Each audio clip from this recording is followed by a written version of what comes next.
The Lord be with you. Let us pray. Almighty and most merciful God, we remember before you all those for whom it would be easy for us to forget. The homeless and the destitute, the aged and the sick, and all who have none to care for them. Help us to heal those who are broken in body or spirit and to turn their sorrow into joy. Grant this, Father, for the love of your Son, who for our sake became poor, Jesus Christ our Lord. Amen. Good morning. I am glad that you are here and that we have an opportunity to be together on this beautiful Sunday morning. Before we move into the program for today, I want to just remind you one last time and ask you to please consider being here this coming Saturday morning to be part of Invite, Welcome, Connect.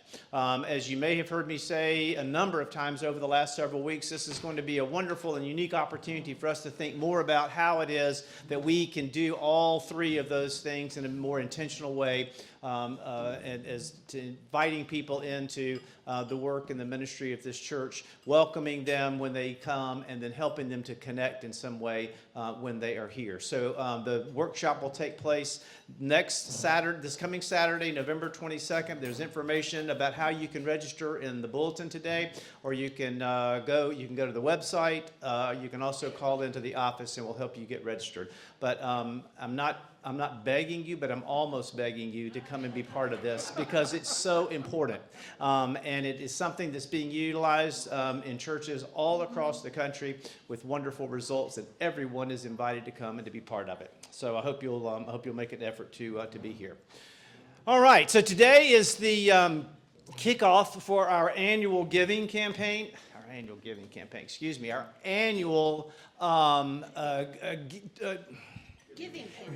Tree campaign. Got too many annual things. As many of you know, each year this is something that we do during this time of year as a way to help support the work of various organizations within the community. And this year we have 3 organizations that we're going to support outside of St. Peter's, and then also something that some of you may have seen or have been given in the last several months that is more of an internal thing, and that's called blessing bags. So today you're going to have an opportunity to hear from representatives of the 3 organizations, and then Zack Rugenstone, our youth minister and one of the clergy here, is going to talk a little bit about blessing bags. So as if you've already been to church today, you have seen the giving tree that's set up in the narthex by the front door, and on that tree there are today, and there will be for the next several weeks, ornaments in very festive colors. The white ones say "Welcome Neighbor STL." The lighter green says St. Peter's Blessing Bags. The dark green says Urban League of Metro St. Louis, and the red it says Gift, which stands for Giving is a Family Tradition. So as I said, you're going to have an opportunity today to hear from all of these folks who are going to share with you a little bit about the wonderful work and the ministry that they are doing. Laura Franke is a member of St. Peter's, sings in our choir, so she's going to go first because she has to go up and try to sing what I understand is some very complicated music today. So she's going to go first, and she represents Welcome Neighbor. James Clark, who is becoming not a stranger to our parish. He's been here. This is his 3rd time to be here representing the Urban League. James, thank you, and welcome back. Jennifer Krassinger is the executive director of Gift, and she has also been here before. And then, as I said, Zack Rugenstone is going to say a little bit about the blessing bags. That's the internal opportunity. So again, there are 4 different ways to give and to support. Each Sunday there will be ornaments on the tree, and you can take an ornament and then please just fulfill the wish that's on the ornament, bring it back into the church on any Sunday or during the week to the office, and then at the end of the giving tree, we'll make sure that those are distributed to the various entities. All right, Laura Franke. Good morning. Oh, my clicker. You want me to do it? You want to just let me know? You got it? Yeah. Okay. I think I can multitask. So I am Laura Frank, and I'm the volunteer coordinator at Welcome Neighbor. Thank you so much for the invitation to be here again, and thank you so much for supporting Welcome Neighbor. You have in the past, and there's still so many ways for us to connect, and so I'm going to tell you more about that this morning. So I'm going to talk a little bit about Welcome Neighbor and what we do, and then I'm going to go through the who, how, why, and what to get us to the giving tree. So Welcome Neighbor, our mission is to partner with refugee and immigrant families to connect them with opportunity and resources so that they can thrive here in St. Louis.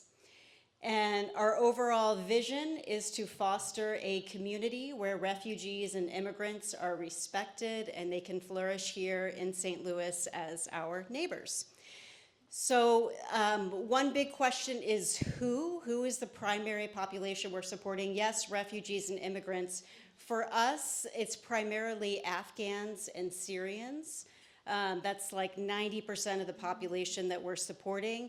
And that's really mostly because we as an organization, those are the resources and connections that we have for, language training, et cetera, et cetera. So you understand a little bit about this population. Many of them started coming at the end of the war, as you'd remember. So there's some that have been here for 3 years, and then there's been a pretty steady stream up until January of this past year. About half of them were working and supporting NATO and the American government while they were in Afghanistan and Syria as translators and as part of the military, and that is how many of them received their refugee status. So the next question is how? How do we support them and how do we connect them? So here is where the magic is, and this is where my job is awesome, because this is sort of like what you remember from the buddy system in school. So we have hundreds of volunteers in St. Louis, and so my job is to partner volunteers with families. And the family partnering program is really the centerpiece and the hallmark of what we do. And so a team of volunteers is assigned to a family, and they really are the advocates, friends, helpers for a minimum of a year. I've never seen any volunteer or group where this has ended at a year because you end up becoming so attached, and it's sort of like extended family. So family partners help with, school enrollments, connecting to language classes, going just on fun outings in St. Louis to introduce them to our traditions here. So family partnering is, again, the hallmark of what we do. Supper clubs. This is also a huge part of our programming. Many of the women in this community have come with really remarkable culinary skills. So supper clubs employ women as the chefs, and then they go to community events. It can be a church like this, and David and I are working to plan a supper club here at St. Peter's this winter. They've gone out to businesses, but essentially you hire this team of chefs. They come, they put on a dinner party with all of the foods from their native countries, and the food is so good. It is a major perk of this job. I get fed so well. And the really cool thing is that it's employing these chefs, because 90% of the proceeds go back to the chefs that are putting on the supper club. Yeah, that's Mauda. She's one of my colleagues. She's amazing. She's our original chef. We also have a meal delivery program as a way for the women to give back to St. Louis. They make meals, as you can see, in individual packages, and then every other Friday they deliver them to shelters that feed the unhoused in St. Louis. So that's a way for them to give back to this community that is supporting them. We have a mother's support group. Obviously, trauma and isolation are huge issues for the women who are, one of the things I've learned about this population, they live so much more communally and in connection with one another than we tend to as Americans. So to come to St. Louis, to come to America, and then be living, more in these isolated silos, it's really hard. And then it's compounded by, the language piece, by totally different ideas about, gender norms and roles. So this mother's support group is really critical. And we have a licensed therapist and a translator that meets with this group on Fridays. And as we all know, the health and well-being of a mother is very central to the health and well-being and ultimate functioning of the entire family. So this is really important. And then this is another really great program, which is a key to independence for many of the men and women, is transportation. Public transportation is not great in St. Louis. It's hard to navigate. If your native language is Dari or Pashto or Arabic, it's even harder. So we have a driving program where actually now we have a partner group that does language and driving classes to help people get their license. And we have a car donation program. So if you have ever considered, rather than trading in a car, if you're at the point of getting a new car, of donating your car, you hear this for your NPR listeners, you hear this on NPR all the time. Well, this is another place where you can donate a car.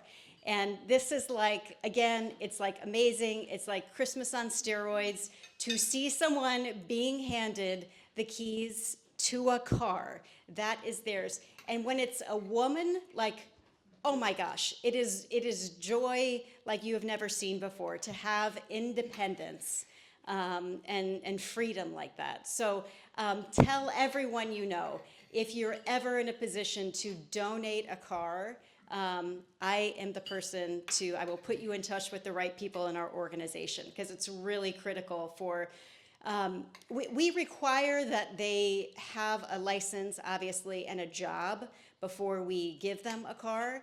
But for job security and long-term sustainability, taking care of this transportation piece is huge. We have a tutoring program, which is awesome. Again, you want to see joy, come to the Afghan Community Center on a Wednesday night and see all these kids together with American students. It's helping them with academic skills, which is great. It's also the most joyful evening of the week. These are a few of our numbers about our family partner program, how many people we've supported, the humankind car donations. We're at over 50 cars at this point. So if you would like more information, this is me. You can contact me at volunteer@wnstl.org. Okay, a couple things. I want to say a thank you because this community here supported a year ago a Syrian family who came last January, right before the travel bans were put in place. And so just a quick word about the family. The money that people contributed to that Sunday's offering set them up in a really awesome apartment in South City. Nadia, the mother, is become a friend. I adore her. Her two oldest sons both have jobs, and that's what's now supporting them to pay the rent. Her daughter is working at a beauty salon, and her youngest son is actually at a magnet school in St. Louis and is doing well. So this gets to the why. John said, why is this organization important to you? So a few years ago, I was at a point of overwhelm, as we all get. We all have a lot of asks and requests on our time. And I was doing a lot of soul searching of like, what can I say? What do I say yes to? What do I say no to? And I actually came up with, in partnership in my conversations with God, as we all have when you're driving or walking, what is my purpose? What is my purpose? And so I came up with a mission statement for my life. I highly recommend all of you to do this because it helps you sort through when people are asking you to do X, Y, and Z. You think, oh, does this fit with my mission statement? So my mission statement in life is to bring beauty and light to dark places. And Welcome Neighbor, that is exactly what we do, and is why I love this job. It's why I could cry when I talk about it, because it's a vulnerable population, and to be able to bring them presence and welcome and beauty and resources in a very dark place. It's very meaningful, and it's absolutely why I love this job. It also speaks to me so much about my faith and belief in the interconnection between all of us, that what one of us does totally impacts another. So I love it. My family has been enriched by it. You can see my oldest son feasting on a meal in someone's home after helping them with technology issues. So it's given me so much in my life. Okay, and now the what. What now? So for the giving tree, we don't, this is a little bit atypical. It's not like an item like shoes or a toy. So most of the people we support are Muslim. They're not Christians. They don't celebrate Christmas. The greatest need for them right now, honestly, are Aldi gift cards, which allows them to get diapers, toiletries, food, blankets, all sorts of things. If any of you are Aldi shoppers, you know that there's a huge variety there. That is what's most critical. They have been pretty significantly impacted by the stoppages of SNAP benefits. So there is a glimmer of hope that those will resume, but regardless, this is what is really key, and Aldi provides the specific types of foods that they actually use. Like a can of chili, they would never eat that for religious and philosophical and cultural reasons. They use very specific types of rice, types of beans, vegetables, etc. And Aldi's is what provides that. So thank you so much for, again, supporting Welcome Neighbor and this cause. I think it makes St. Louis a better place. As many of you have seen what happened with the Bosnian population and how they resettled and have enriched this community. And so this goal is that the Afghans with support will get to that spot. And I've overspoken my time. Thank you, Laura. We're going to hear next from Zack Rugenstone, who also has another obligation coming up to lead Children's Chapel in a few minutes. Zack? Thank you. Good morning, everybody. Great to be here. So let's talk about blessing bags really quick. This is something that I started to do when I was a youth at my church in Virginia. It was a really interesting way for us to give back to those who may not have access to all of the things that we regularly have access to. I remember when I was about this many years old, right there, we had handed out a blessing bag to a gentleman on a corner, and my mom also looked at him and asked, "What do you need? What else do you need?" And the gentleman was very kind, and he said, I really need a tent. And I was really struck by that. And what I was most struck by was my mom proceeded, because we had something to do right there at 6 o'clock, like a good family. So we went, and we completely avoided what we needed to do, and we went and bought the gentleman a tent. And when we came back, he wasn't there anymore. He had gone on to the rest of his evening. But my mom kept that tent in the car, and every time we came back to that same intersection, she would be looking for him. It's really different to be able to give somebody an actual item, something you know they actually need, something they may not actually have access to, right? He said he needed a tent. We had to go 10 miles, 15 minutes down the road to the Walmart to get the tent. What he had access to was whatever is at the gas station around him, right? So when we have blessing bags, we're talking about blankets, we're talking about ponchos, things that they're not going to be able to purchase regularly at a nearby gas station or even at the local grocery store. So this is a photo of the youth doing it this past October. We did a bunch of socks, hats, gloves, emergency blankets, ponchos, those kinds of things. We put them all together, and then we gave them to you guys. And you guys were able to go out into the community and give them out to the people that you may see on a semi-regular or regular basis. And what really touched me was to receive this email like 48 hours later. My husband came home today and said he gave his blessing bag to a man on page, standing out in the rain with a help needed sign. The man was delighted to get a hat. My husband had never handed out a bag and gotten that positive a reaction. He was so delighted to please tell the kids they did a great job.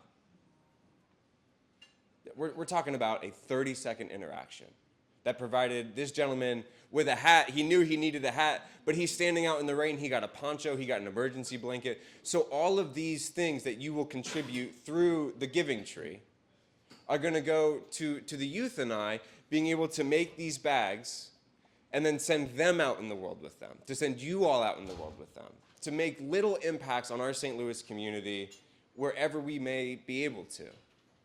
It's radically different to hand somebody a bag with items that they don't have access to, rather than a couple bucks. So if you guys pick up a couple things, I can assure you the youth are going to be doing a really cool project with them. And then you may even get them back to be able to give back out into the community at some point here in the near future. So thank you for all your help with this. Thank you for going out into the community and being the hands and feet of Christ in the world. And thank you for taking tags from the Giving Tree, for helping us to continue to do these really important things that help build the foundation for my faith as a youth, and hopefully for these kids too. Jennifer? What's up, Rich?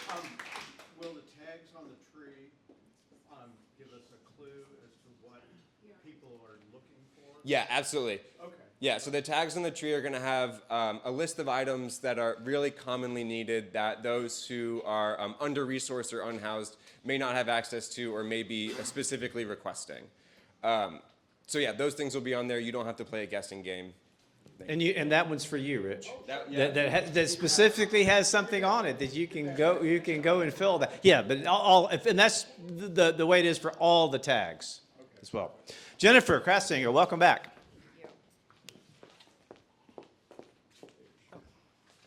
We'll show and tell. Okay, got it. Thank you so much for having me here today. I'm Jennifer Krassinger, founder, executive director of GIFT, aka Giving is a Family Tradition. So today I'm going to share a little bit about our origin story, and of course I'm going to share our mission, the work that we're doing at Giving is a Family Tradition, and ways that you can get involved. If you're not familiar, so also I'm a NICU nurse. If you're not familiar with what NICU means, it means Newborn Intensive Care Unit. So I'll probably say NICU a lot in my presentation, and I'm talking about a baby ICU. So at GIFT, our mission is to empower NICU families.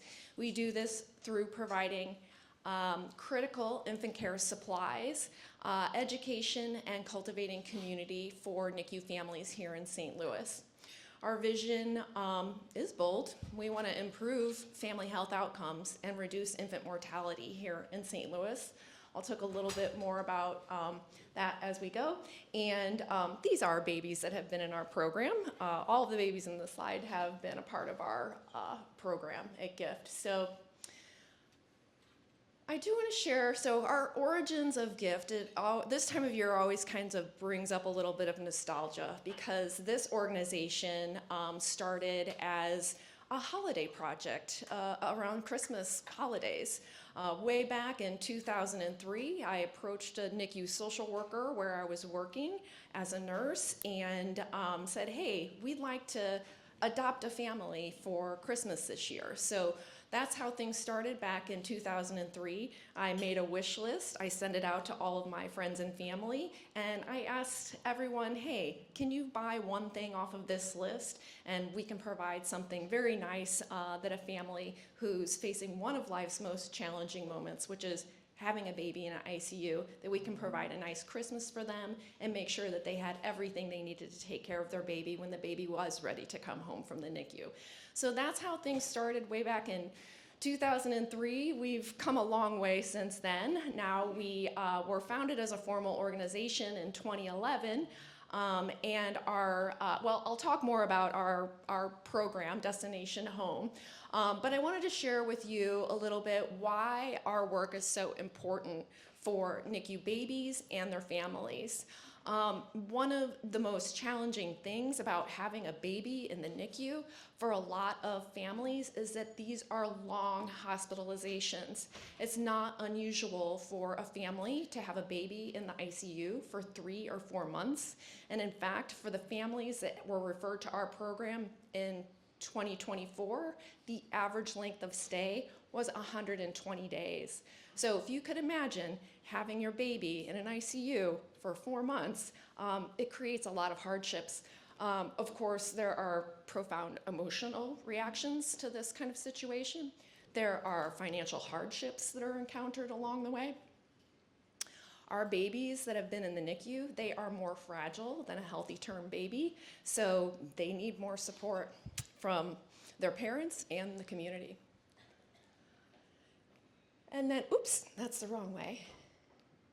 So the challenge here in our immediate community in St. Louis is that we have a higher than the national average preterm birth rate. And there are a lot of reasons why babies get admitted to the newborn ICU. Prematurity is the most common reason. So that's why I'm going to talk a little bit more about prematurity. But there are any number of reasons why a term baby could be admitted to the NICU.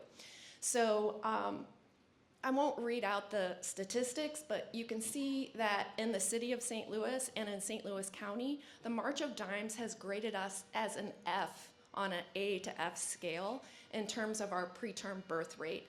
So that just highlights the fact that we have more babies in the NICU here in St. Louis. So our work is not really about preventing preterm birth. Our work really lies in this other kind of disturbing statistic, infant mortality. We want to make sure that babies live to see their first birthday and beyond. And Missouri actually ranks 40th out of 50 states in infant mortality. So we've got some work to do. And anyway, this is why our organization exists. And I wanted to do a little show and tell. This baby that's pictured here, this is a micropreemie. And just to give you a sense of how big a baby is when they're born at 24 or 25 weeks gestation. 1 second here. So this is a full-term newborn diaper, if you're not familiar. Still pretty small, the person that is pretty small.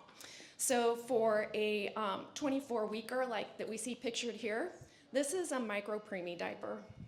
So this diaper fits a baby that weighs about 500 grams. That's about 1 pound. And if you can imagine, we even have a smaller diaper for a nanopreemie. So nanopreemie weighs less than 500 grams. So these babies have a lot of growing to do. Like I said, they are very fragile. I also have a blood pressure cuff. So this is a micropreemie blood pressure cuff. Very small. So it fits my index finger perfectly. So our babies have a calf. We take blood pressure on the calf in the ICU.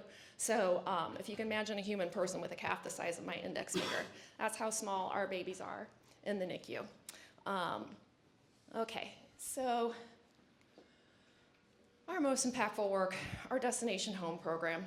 Destination Home is all about making sure families have what they need to care for their babies when they come home from the NICU.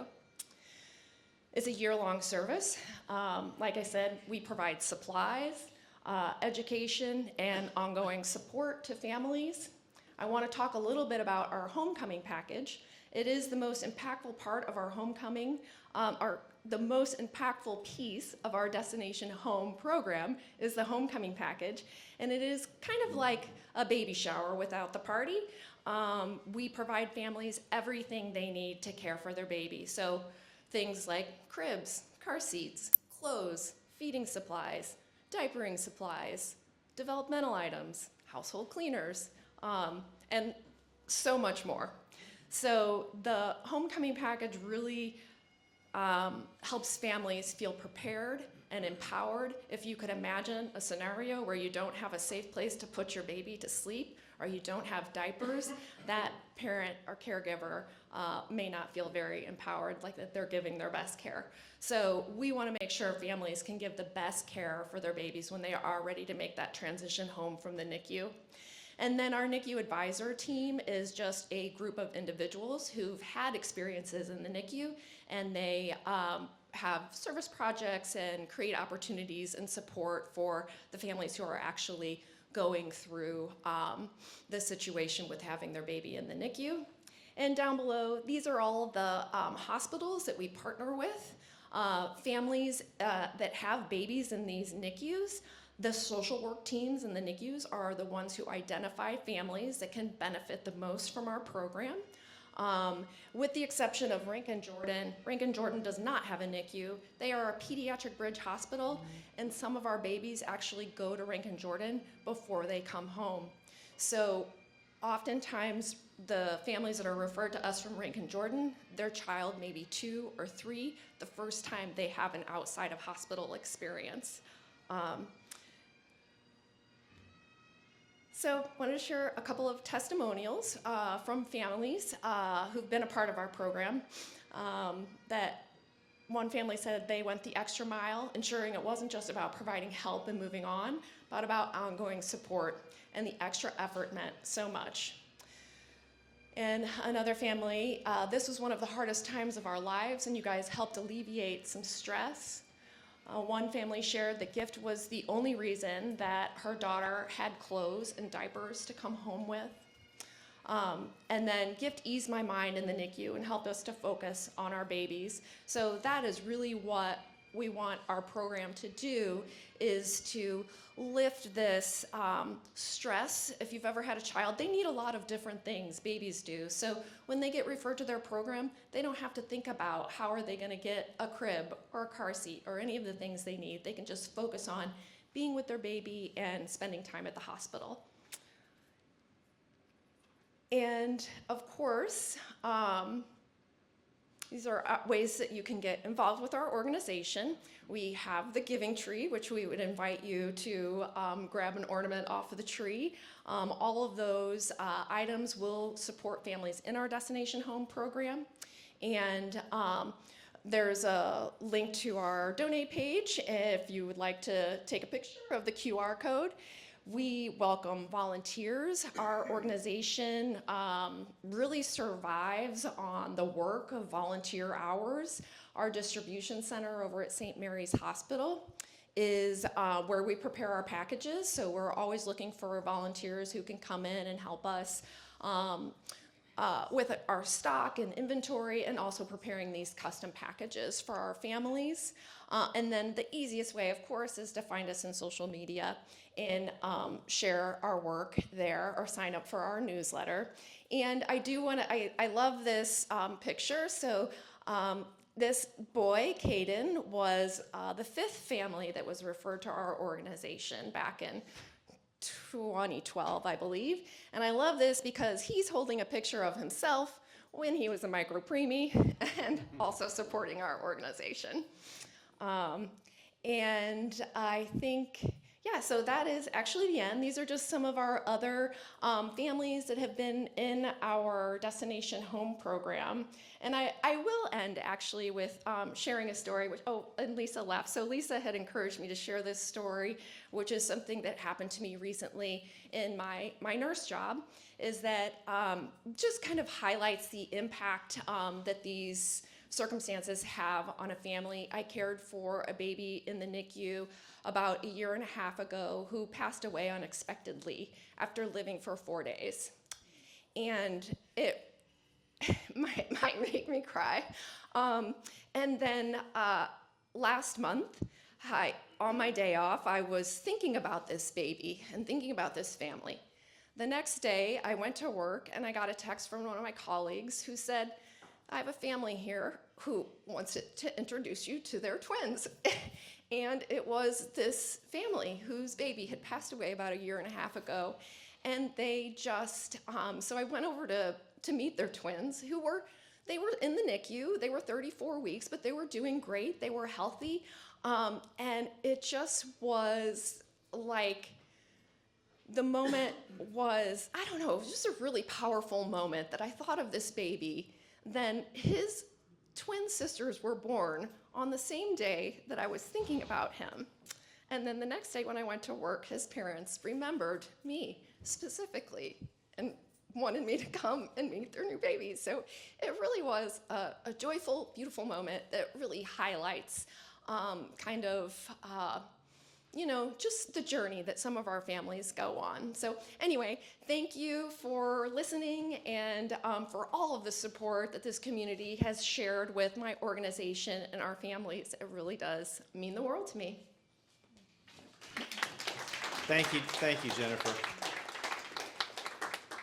And finally, but not last at all, Mr. James Clark, welcome back to St. Peter's. Thank you, Father. It is good to be here. The E. I do not have an E on the end of my name, but I'm going to share this story with you. I'm a military veteran, and I was home. Thank you. I was home, and I had to go over to the VA. I was 23 years old, and there was an elderly man on the elevator. And he was hunched over, and he says, "I see your name is Clark." And I said, "Yes, sir." He said, you don't have an E on the end of your name?" And I said, "No." He said, "Let me tell you where the E came from." He said, "Clark is an Irish name. And there was a group of Irish Clarks that came, and a group of them became horse thieves. And to separate the horse thieves from the regular Clarks, they made them put an E on the end of their name. So, Father, we're not horse thieves. I want you to know that we're not horse thieves. But it is good to be here, and I'm gonna just tell you, I'm overwhelmed. I'm going to be making a personal donation to one of the organizations myself, because the work needs to be done, and it needs to be done right now. So let's give all the organizations that are being considered today a round of applause for all the work that you do. James Clark, I serve as Vice President of Public Safety for the Urban League of Metropolitan St. Louis. And yesterday we had our largest food drive ever. The largest food drive ever. And we do large-scale food drives where on average we would serve anywhere from 1,000 to 1,500 families. Yesterday we served over 3,500 families, and we had to turn families away. If you know North St. Louis, our line went from North Kings Highway down Page to Grand. It made a left on Grand and came up Dr. King. People were waiting in line to get food. So we're living in some very, very serious times. And the one thing that we cannot do is nothing. So I'm going to do something. I'm going to lead it myself. I will be making a personal donation to all of the organizations that I heard from today. That's a personal commitment from me and my family. At the Urban League, we have 55 different programs. I'm over public safety. And I believe that public safety starts in the neighborhood, on the front porch, and in the living room. Doesn't start with law enforcement. Law enforcement has a very important role. It does not start with elected officials. They have a very important role. We believe that it starts at the neighborhood level. And I further crystallize that to understand that we have to be very serious about engaging the neighborhood church. If you look at North St. Louis, North County, East St. Louis, and South St. Louis, there is a church on almost every third to fifth corner. And there are families within walking distance, and in most cases, rock throwing distance of those churches that need help. the basic fundamentals. So we're very serious about how do we begin to recalibrate the neighborhood and make the church a focal point. So we're very serious about that. We focus on 4 areas in public safety. One is gun violence, where we have a gun violence de-escalation team that's in neighborhoods every day looking to identify conflicts and then de-escalate conflicts that have a trajectory towards gun violence. We're also very active in the opioid space. Opioids, the opioid addiction rate is growing far beyond what most people can grasp. So we set up and we do triage in the middle of the open air drug markets. To give you an example, the sitcom MASH, that was triage in the middle of a war zone. We take the same perspective with this opioid crisis. We set up right in the middle of where the drugs are being bought, used, and sold once a week, and we service those whose lives have been shackled by addiction. The third area that we focus on is vehicular violence. Vehicular violence is now rivaling gun violence. Many of us on our way here today experience some form of vehicular violence. Somebody speeding, someone running a red light, someone just doing something very irresponsible with their vehicle. So we focus on vehicular violence. Now, the area that I'm looking to get you to consider is what we do to deal with resource deserts. These are neighborhoods where families do not know where to go to get help. We focus on 4 neighborhoods: the Jeff Vanderloo neighborhood, the Hamilton Heights neighborhood, the Penrose neighborhood, and the Wells Goodfellow neighborhood. We work with neighborhood churches in those neighborhoods to resource families. We do family resource enrollment every Wednesday at a neighborhood church between the hours of 1 o'clock and 3 o'clock, where families come in, we provide them food, we provide them toiletries, we get a household assessment done on each family. We want to know what are the needs of every individual that lives under your roof. Then we perform neighborhood-based case management. We case manage families that live within a certain area, anchored by a neighborhood church. So it's in that area that we want you to consider providing gift cards that my case managers can then give to worthy, deserving families. We're all in this together.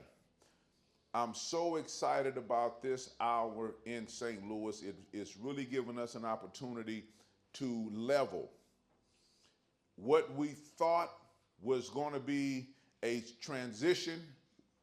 The social norms that we were raised under, we took them for granted. We had took it for granted that those social norms were going to be passed down from generation to generation. Somehow they just came to an abrupt end. We've got to recalibrate. And I believe that in order to do that, it's going to take the neighborhood church. It's going to take the church stepping up, living up to our calling, living up to our creed. And I can appreciate a church doing a mission on a foreign land, but I believe that here we've got to begin to do the mission right down Highway 40, right down Highway 70, and helping the families that are in need right in our backyard. Thank you very much, and God bless you.